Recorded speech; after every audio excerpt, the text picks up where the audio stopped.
5 young people got to go to something that very few people in their lifetime get to do, and that is to attend a presidential inauguration.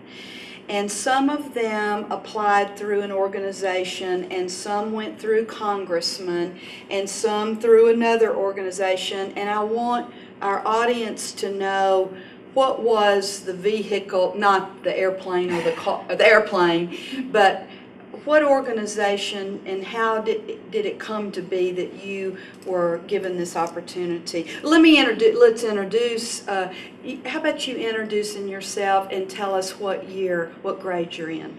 I'm Logan Mims, and I'm a senior at Central. And Taylor, and I'm a senior at Central. I'm Savanna Bragg, and I'm a sophomore at Central. Janice, and I'm a sophomore at Central. Marina Velez, and I'm a junior at Central.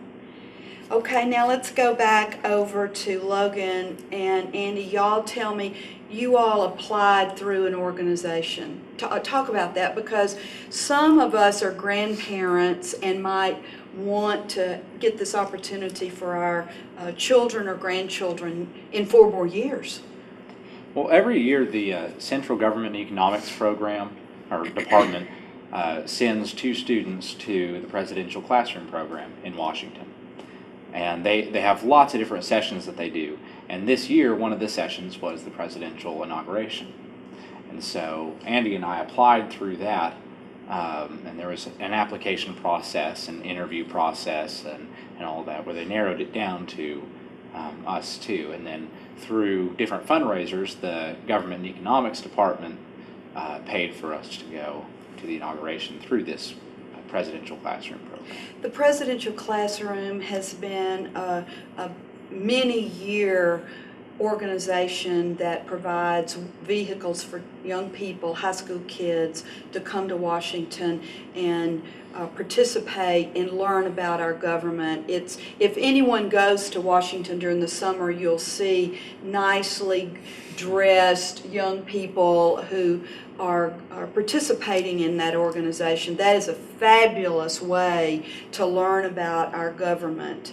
Okay, Savanna, let's come around, and you 2 young ladies went in through congressmen or senators, didn't you?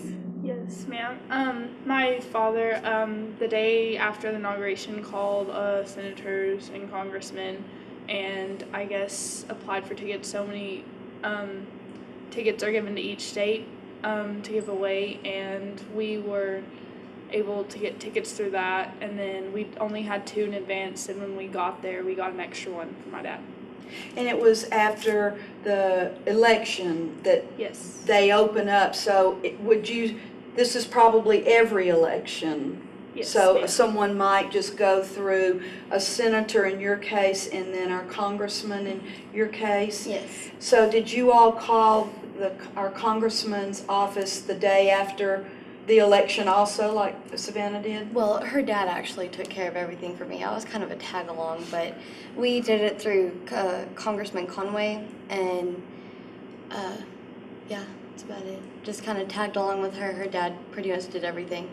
But he kind of taught me what to do if you want to go to the inauguration. And Which, the value of getting tickets instead of just going is what? Well, it kind of depends on what kind of ticket you got, because the vast majority of the tickets were behind the reflecting pool, which is really kind of the divider, the Capitol reflecting pool.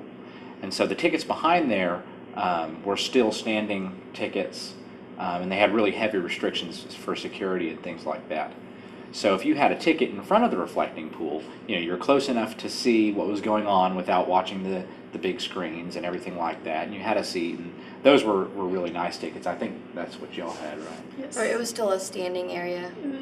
But it was close, yes. Yeah. And the tickets, though, further back were really almost less desirable than just going, because you were still watching a screen and you had really, really heavy restrictions placed on you. Whereas, we didn't have tickets. Certain people in the program did and didn't, just depending on their senators. So Andy and I didn't have tickets, but we had a lot less restrictions, and we were still able to be on the mall and see what was going on. And a lot of the value of the inauguration in the first place is being with people who came from around the country to see what they never thought they'd see. And you got to see that no matter where you were. Okay, either through TV or those that were able to get up closer were able to see more personally. You went through a different organization. Talk to us about that. I went with Lead America. It's a non-for-profit organization. And what happened was I got an email one day saying that I was invited to join the Presidential Youth Leadership Conference. And most of the people that went with the Presidential Conference were Lead America alumni, which I am of myself. And they sent some to some new kids, I guess, that became Lead America alumni at that.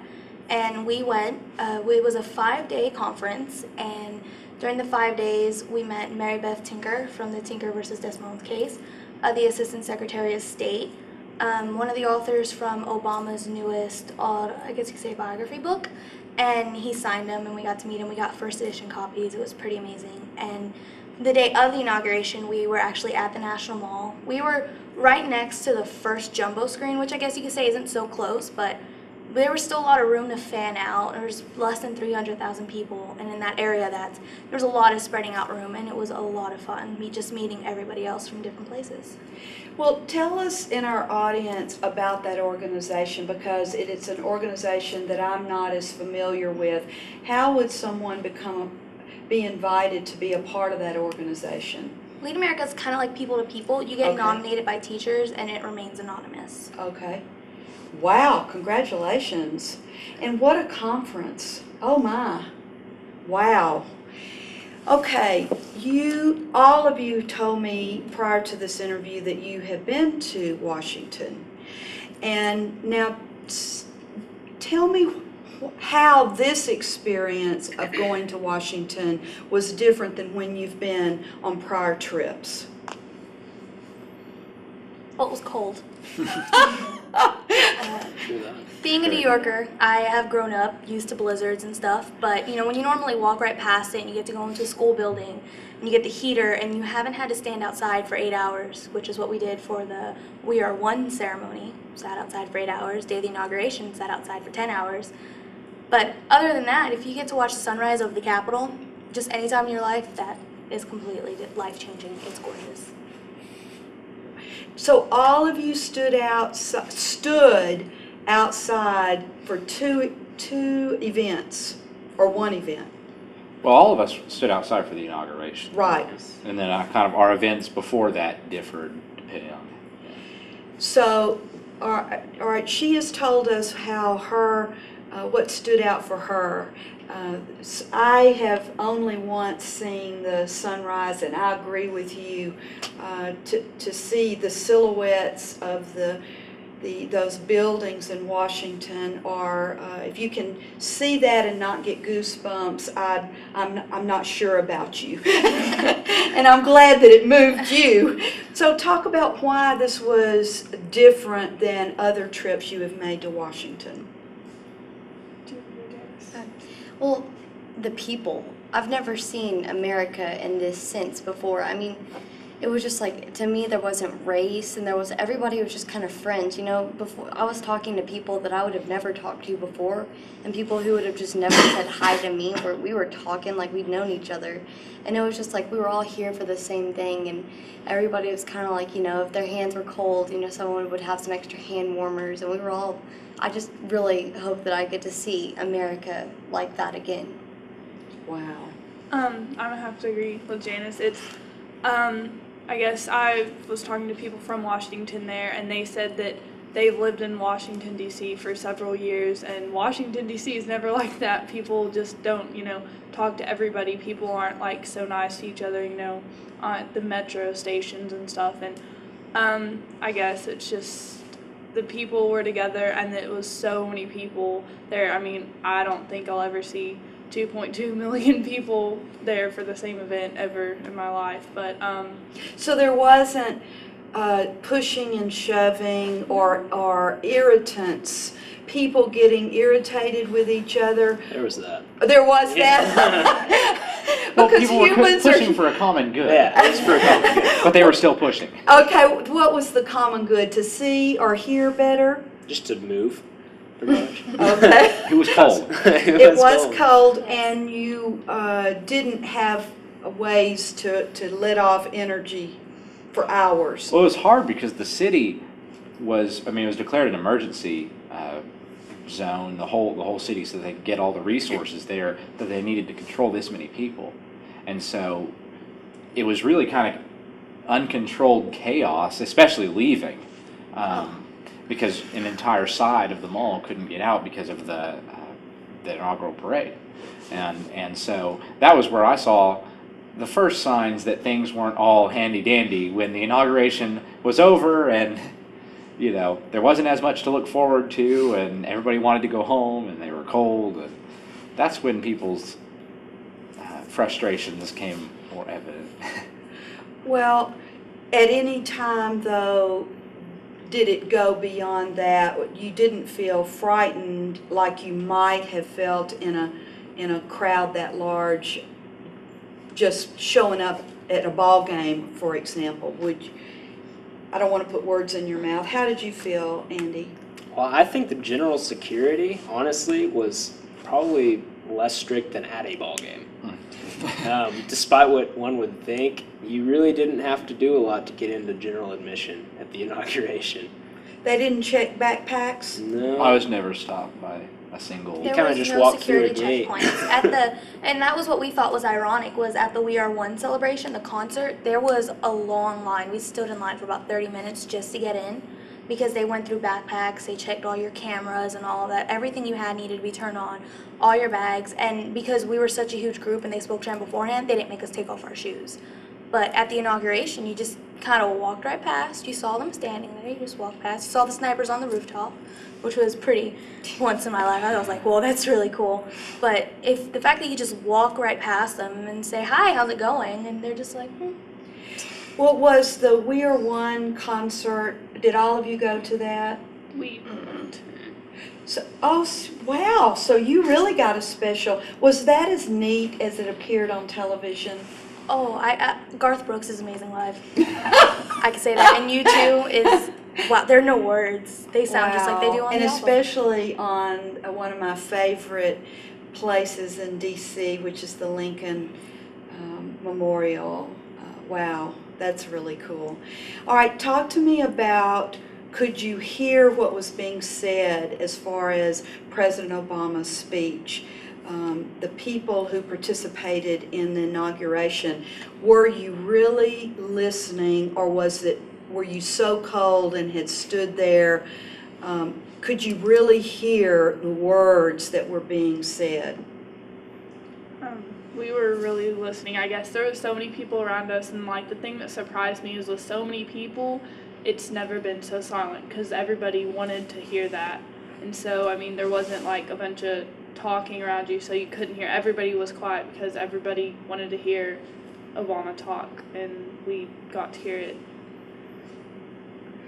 I think that's unusual for young people to have stood, first of all, and cold, and be attentive to the point that you are saying that you wanted, and the crowd wanted to hear the words, not just experience the event, but to hear the words.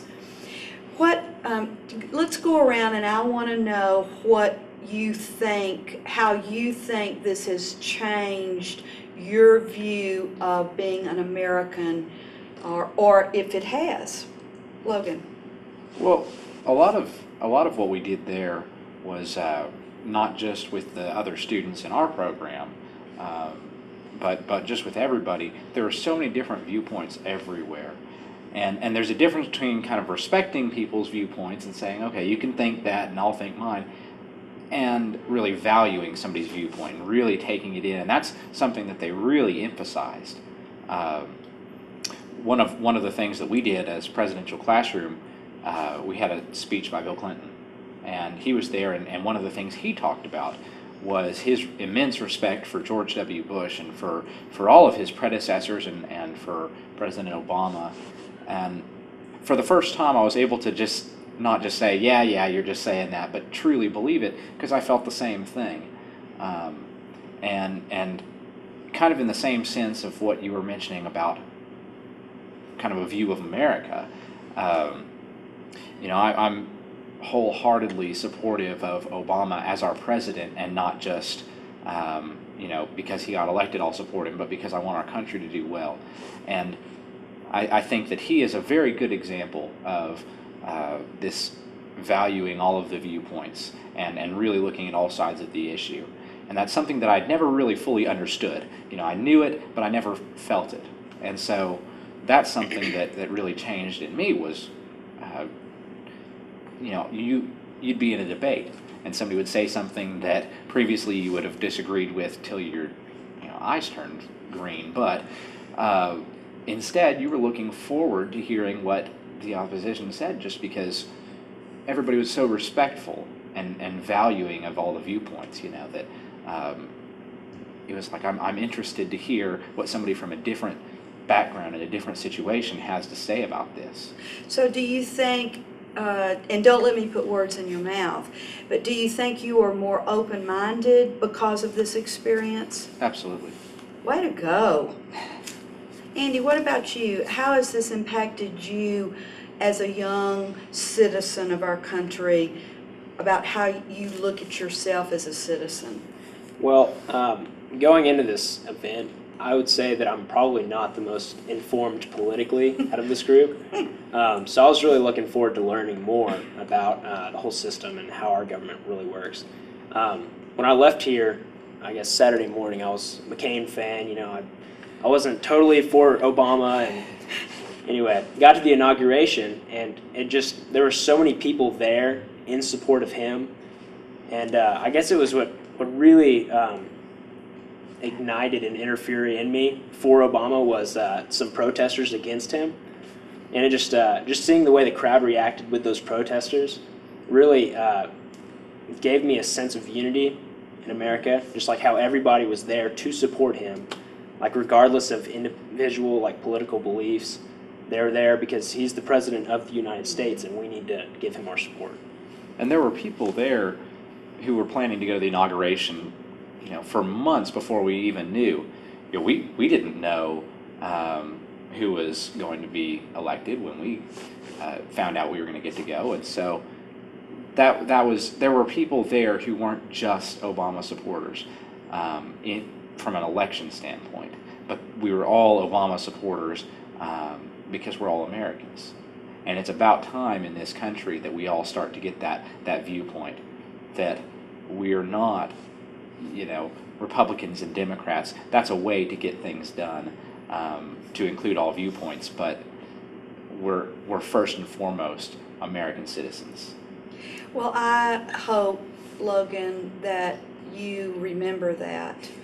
And don't ever, even if you become a very active one party or the other, but always remember that you're an American, and don't forget that feeling. Okay, let's keep going. How do you think this impacted your view of being an American citizen? I'm going to partially agree with Logan, I guess. America's usually, one party or the other, and I guess how this country has been, I guess, the past few years, our economy's bad and a bunch of things have changed, I guess, and not so for the better, that we just need to support Obama, and I really hope that this election does change that people will be, for the president now, whoever the president comes to be in the future elections, that they will support the president for the country, not just for the party. And I've got, this election, I guess, taught me a lot about politics. I've learned a lot. I just really, I guess, I'm more open-minded about stuff, too. I guess, just because Obama's, I'm still young, I still have a lot to learn, but I guess how it's impacted so many other people, I guess seeing that those many people there for one reason, change for our country, that we should all be in support of Obama no matter what, even if he doesn't make the smartest decisions, every president makes mistakes, and that Because we're human. Yeah, because we're human and that we should still support him because he's running our country. Okay, so I've heard a little bit of open-mindedness here. Keep going. Okay, well, the thing that just really, they've always, tried to teach us about, being patriotic and stuff like that. And I guess our parents have. And my parents are both very right-wing Republicans, and I've always been a Democrat. So I've kind of had to try to be in the middle of that because I can see their viewpoints from things and then my viewpoints from things. But really going there, it really gave me faith in America. You turn on the news and it's like the economy's going down and we're in a depression and the stock market's crashing. But I mean, it just really, and it makes it seem like America's just going down, but just going there and seeing everybody together, and just everybody just hoped for change and hoped for things to get better. And it just really gave me faith in America and faith in Obama that he's gonna do something. And there are so many people counting on him. Even in other countries, people in Baghdad were celebrating his inauguration. And before, people in Baghdad would, have shows about killing George Bush, which I don't at all support that in any way, but I don't know, it really... So you feel you got hope for our country out of your situation.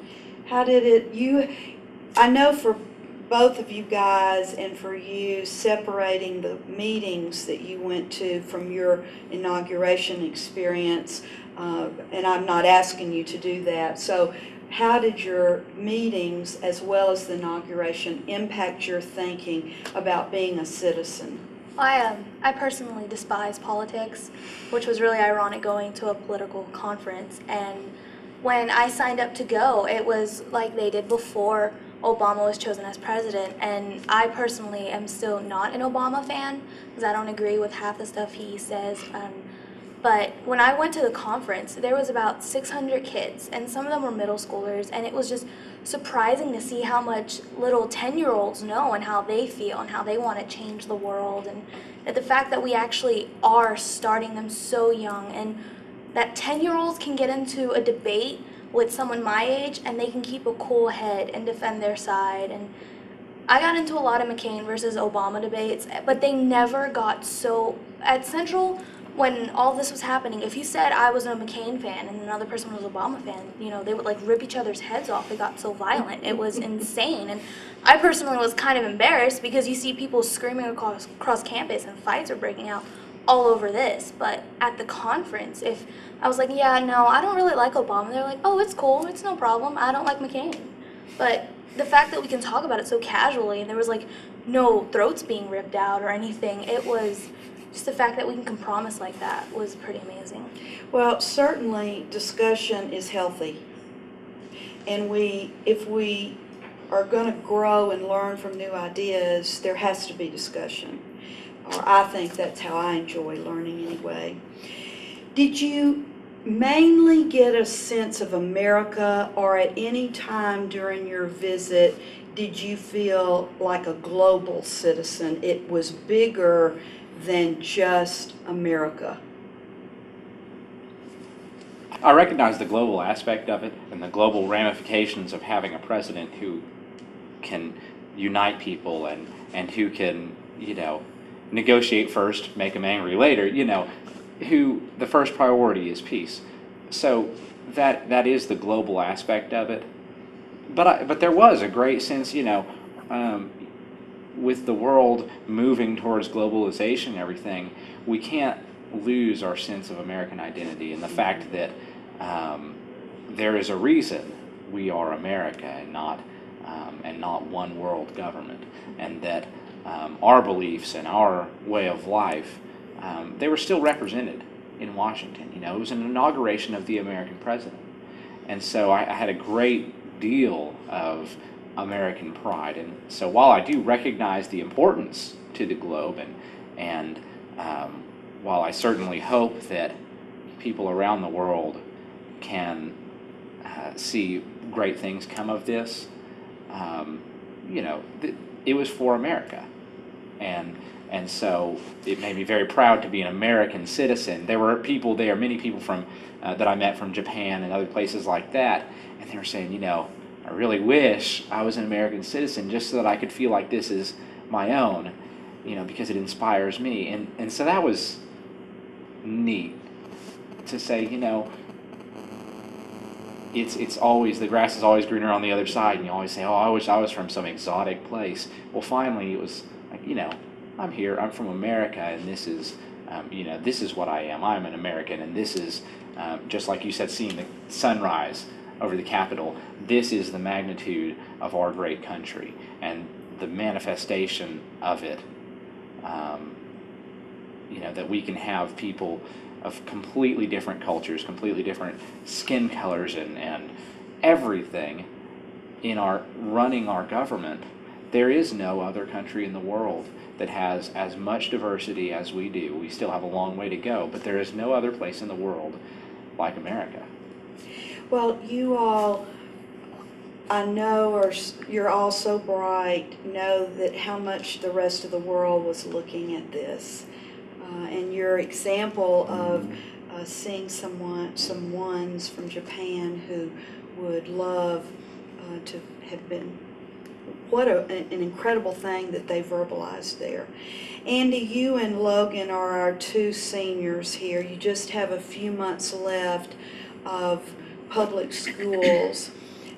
What do you aspire to, where do you aspire to be August of this next year? I'm actually going to be attending Angelo State, right down the street, and I'm planning on pursuing exercise science, kinesiology, maybe becoming a sports medicine physician, maybe for a professional sports team. I've always been really interested in that aspect. Okay, what about you, Logan? Well, as much as I'd like to work for a professional sports team, because that would be so cool,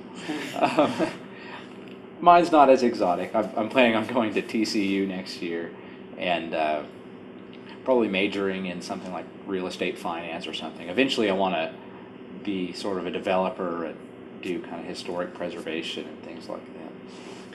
Well, the rest of you are Marina, you may be close enough to be knowing or having a clue about what you want to do after you graduate. Do you? I have a set plan. Okay, let's hear it. I plan to transfer to the Community College of Dallas because my father has an apartment over there. So I'm going to move over there and get my basics. And then I plan on transferring to the University of Maryland to get my master's in Japanese. And yeah, it's a long stretch, but I've started with the lessons I've bought. My father bought me the Rosetta Stone, and I'm working on that, which once I'm through with junior year AP History, I will completely devote my time to it. Then after that, me and my sister made a promise, because by then she'll be old enough, we're joining the Marine Corps together. Whoa, way to go, young lady. Well, even though you're both younger, do y'all have an idea of what you would like to pursue? Well, I kind of had this little set thing on being a pastry chef because I've always liked to make cakes and stuff like that. And then I started working for a caterer, and I didn't really want to spend, 16 hours a day making stuff, and it's really hard work. So I'm just going to be open to everything. Good for no you. matter what. Well, I'm planning on going to the University of Texas, and if that for some reason doesn't work, I would like to go to the University of North Texas, and I'm not exactly sure what I want to do. I guess my biggest interest now is photography. I'm on the yearbook staff, but I've still got, pretty open mind. Well, good. Do. Well, young people, you have given our audience, as well as myself, some information about aiming for attending an event that you've been able to verbalize that it has impacted you. And I believe as you get older, you will look back and even be able to realize to a deeper level what seeing what you have experienced has meant for you. You can't ignore, none of us would be able to ignore how it has opened your minds.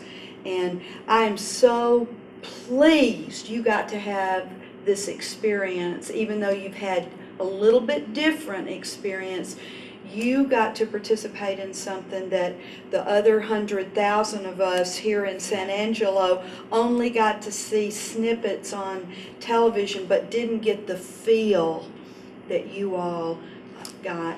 Thank you so much for sharing with us, and just keep on being open-minded. Thank y'all. Thank you. Thank you.